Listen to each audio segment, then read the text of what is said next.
வணக்கம். மேற்கு வங்காளத்துக்கு பிரதமர் பயணம் 17-18 ஜனவரி 2026. 17-18 ஜனவரி 2026 அன்று பிரதமர் திரு நரேந்திர மோடி மேற்கு வங்காளத்துக்கு விஜயம் மேற்கொள்கிறார். நம்ம மேற்கு வங்காளத்துக்கு, அதாவது கல்கத்தாவுக்கு போறாருங்க. 17 ஜனவரி மால்டா அப்படிங்கிற இடத்துல 17 ஜனவரி அன்று மதியம் சுமார் 12:45 மணிக்கு பிரதமர் மால்டாவிற்கு வருகை தருவார். மால்டா டவுன் ரயில் நிலையத்தில் ஹவுரா டு குவாஹாத்தி காமாக்யா இடையே இயக்கப்படும் இந்தியாவின் முதல் வந்தே பாரத் ஸ்லீப்பர் கோச். இந்த ஸ்லீப்பர் ரயிலை அவர் கொடியசைத்து தொடங்கி வைப்பார். அதே நேரத்தில் குவாஹாத்தி காமாக்யா, அதாவது காமாக்யாவிலிருந்து ஹவுரா வந்தே பாரத் ஸ்லீப்பர் ரயிலையும் அவர் மெய்நிகர் முறையில் தொடங்கி வைப்பார். அதாவது பார்த்தீங்கன்னா, இங்கேருந்து அங்கே சேலம் டு கோயம்புத்தூர், கோயம்புத்தூர் டு சேலம், இது மாதிரி. மெய்நிகர் அப்படிங்கிறது விர்ச்சுவல் கான்ஃபரன்ஸ். முழுமையாக ஏர் கண்டிஷன் வசதியுடன் கூடிய இந்த வந்தே பாரத் ஸ்லீப்பர் ரயில் குறைந்த கட்டணத்தில் விமான பயண அனுபவத்தை வழங்கும் வகையில் வடிவமைக்கப்பட்டுள்ளது. விமானத்தில் பறக்கிற மாதிரி, ஏரோப்ளைனில் நம்ம போகும்போது என்ன ஒரு ஃபீல் கிடைக்குமோ அந்த ஃபீல் இந்த வந்தே பாரத் ரயிலில் கிடைக்கும், இந்த ஸ்லீப்பர் கோச்சில் கிடைக்கும்னு சொல்லப்படுது. இது நீண்ட தூர பயணங்களை மேலும் வேகமாகவும் பாதுகாப்பாகவும் வசதியாகவும் மாற்றும். ஹவுரா டு குவாஹாத்தி காமாக்யா பாதையில் பயண நேரத்தை சுமார் 2.5 மணி நேரம் குறைப்பதன் மூலம் மத சுற்றுலா மற்றும் பொது சுற்றுலாவுக்கு பெரிய ஊக்கத்தை வழங்கும். ஓகே, அதாவது பார்த்தீங்க அப்படின்னா, ஏதாவது டெம்பிள் ட்ராவலு இல்லை வேறு ஏதாவது டூரிஸ்ட் பீப்புள்ஸ்க்கு பார்த்தீங்க அப்படின்னா இதோட பயண சுமையை 2.5 மணி நேரமாக குறைக்குதுன்னு சொல்கிறாங்க. ஓகே, மதியம் சுமார் 1:45 மணிக்கு மால்டாவில் நடைபெறும் பொது நிகழ்ச்சியில் பிரதமர் 3250 கோடி மதிப்பிலான பல ரயில் மற்றும் சாலை உட்கட்டமைப்பு திட்டங்களை நாட்டிற்கு அர்ப்பணித்து புதிய திட்டங்களுக்கு அடிக்கல் நாட்டுவார். இந்த திட்டங்களில் பாலூர் காட் ஹீலி புதிய ரயில் பாதை, பாலூர் காட்லேருந்து ஹீலி அப்படிங்கிற நகரத்துக்கு வரைக்கும் பாலூர் டு ஹீலி புதிய ரயில் பாதை, நியூ ஜல்பைகுரியில் அடுத்த தலைமுறை சரக்கு பராமரிப்பு மையம், சிலிகுரி லோ காஸ்ட் செட் மேம்பாடு, ஜல்பைகுரி மாவட்டத்தில் வந்தே பாரத் ரயில்களின் பராமரிப்பு வசதிகள் நவீனமயமாக்கல். அதாவது பார்த்தீங்கன்னா, இந்த திட்டங்களில் என்னென்ன திட்டம் இருக்குதுன்னா, பாலூர் கோட் டு ஹீலி, பாலூர் சேலம் டு கோயம்புத்தூர் மாதிரி பாலூர் கோட்லேருந்து ஹீலி வரைக்கும் இருக்கிற நியூ ரயில்வே ஸ்டேஷனு, அதுக்கப்புறம் நியூ ஜல்பைகுரியில் அடுத்த தலைமுறை சரக்கு பராமரிப்பு மையம், அதாவது கூட்ஸ் ட்ரெயின் இருக்கோம்ல, அதாவது ஒன்லி பார்த்தீங்கன்னா இப்போ நம்ம சரக்கு மற்றும் சேவை வரி கட்டுறோம்ல, அதில் சரக்கு அப்படிங்கிறது நம்ம நாட்டில் இம்போர்ட் ஆகிற, நம்ம ஸ்டேட்டில் இம்போர்ட் ஆகிற விஷயம்லாம் லாரி வழியாக வருது, அதேமாதிரி ரயில் வழியாகவும் வருது. அது மாதிரி இருக்கிற கொல்கத்தாவில் இருக்கிற நியூ ஜல்பைகுரியில் அடுத்த தலைமுறை நெக்ஸ்ட் ஜென்ரேஷன் பராமரிப்பை ஸ்டார்ட் பண்ணுறாங்க. சிலிகுரி லோகோ செட் மேம்பாடு, அதுக்கப்புறம் ஜல்பைகுரி மாவட்டத்தில் இருக்கிற வந்தே பாரத் ரயில்களின் பராமரிப்பு வசதிகள், அதாவது பார்த்தீங்க அப்படின்னா வந்தே பாரத் ரயிலோட மெயின்டெனன்ஸோட டெக்னாலஜியை நவீனமயமாக்கல் பண்ணுறாங்க. மேலும் நியூ கூச் பெஹார் டு பமான் ஹாட் மற்றும் நியூ கூச் பெஹார் டு பாக்ஸி ஹாட் ரயில் பாதைகளில் மின்மயமாக்கல் பணிகள் நாட்டிற்கு அர்ப்பணிக்கப்படும். அதாவது சேலம் டு கோயம்புத்தூருங்கிற மாதிரி, சேலம் டு ஈரோடுங்கிற மாதிரி நியூ கூச் பெஹார் டு பமான் காட்டு, new Cooch Behar to Baxi hot அப்படிங்கிற ரயில் பாதை. ஓகேங்களா, தூய்மையான மற்றும் எரிசக்தி திறன் வாய்ந்த ரயில் சேவைகளை ஏற்படுத்தும். பிரதமர் கீழ்கண்ட 4 புதிய அம்ரித் பாரத் எக்ஸ்பிரஸ் ரயில்களையும் மெய்நிகர் முறையில் கொடியசைத்து தொடங்குவார். New Jalpaiguri Nagercoil, New Jalpaiguri to Tiruchirappalli.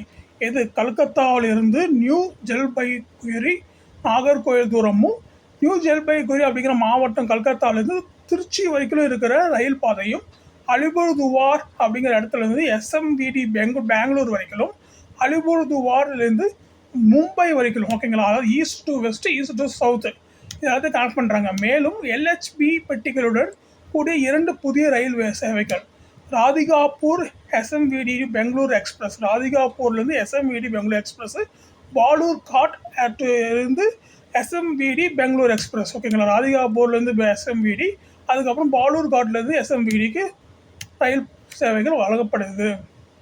இவை இளைஞர்கள், மாணவர்கள் மற்றும் ஐடி தொழிலாளர்களுக்கு பெங்களூரு போன்ற வேலைவாய்ப்பு மையங்களுக்கு நேரடி இணைப்பை வழங்கும்.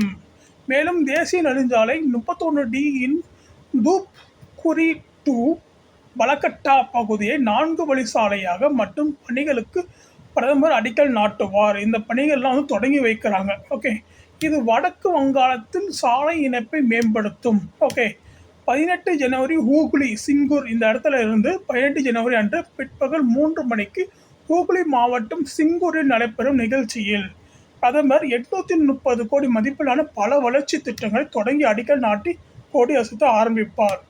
பாலஹார் பகுதியில் விரிவாக்கப்பட்ட துறைமுக வாயில் அமைப்பு எக்ஸ்டர்னல் போர்ட்கேட் சிஸ்டம், உள்நாட்டு நீர்வழி போக்குவரத்து முனையம், மேம்பாலம், ரோட் ஓவர் பிரிட்ஜ், சுமார் 900 ஏக்கர் பரப்பளவில் ஆண்டுக்கு 2.7 மில்லியன் டன் சரக்கு கையாளும் திறன் கொண்ட நவீன சரக்கு முனையமாக பாலஹார் உருவாக்கப்படுகிறது. இது கொல்கத்தா நகரின் போக்குவரத்து நெரிசல் மற்றும் மாசுபாட்டை குறைக்கும். ஓகே, இவ்வளோ விஷயம் பண்ணால் கண்டிப்பாக நெரிசல் குறையும், மாசுபாடும் குறையும். இந்த திட்டம் உள்ளூர் தொழில்கள் MSME, micro small medium enterprise, சிறு குறு நடுத்தர தொழில் தொழில் தொடக்கங்கள், ஓகேவா, தொழில் இண்டஸ்ட்ரீஸ், தொழில்கூடங்கள், MSMEகள் மற்றும் சில வசதிகள் வந்து இதில் வந்து ஏற்படுத்தி கூடப்பட்டிருக்கு. மற்றும் பார்த்தீங்க அப்படின்னா இதில் உள்ளூர் மக்களுக்கு இதனால் இந்த மாதிரி வசதிகளை ஏற்படுத்துறதுனால உள்ளூர் மக்களுக்கு நிறைய பயனளிக்கும் அப்படின்னு சொல்லப்படுது. மின்சார கட்டமரான் தொடக்கம், அதாவது மின்சார கட்டமரான் அப்படிங்கிற ஒரு திட்டம். அது பிரதமர் கொல்கத்தாவில் அதிநவீன மின்சார கட்டமரான் படகையும் தொடங்கி வைப்பார்.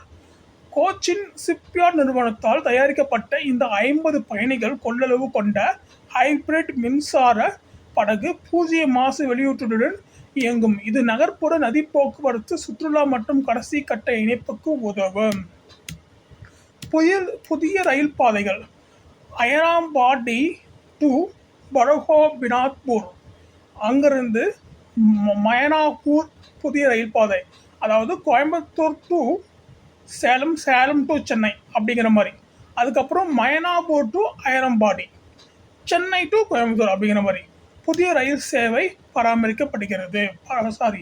புதிய ரயில் சேவை பரமோத்நாத்புரியில் நிறுத்தம் செய்யப்படுகிறது.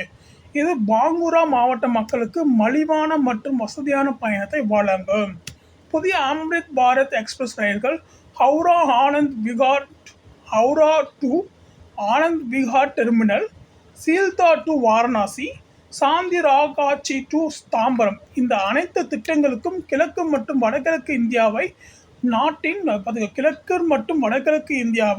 நாட்டின் வளர்ச்சி இயந்திரங்களாக உருவாக்க முக்கிய பங்கு வகிக்கும்.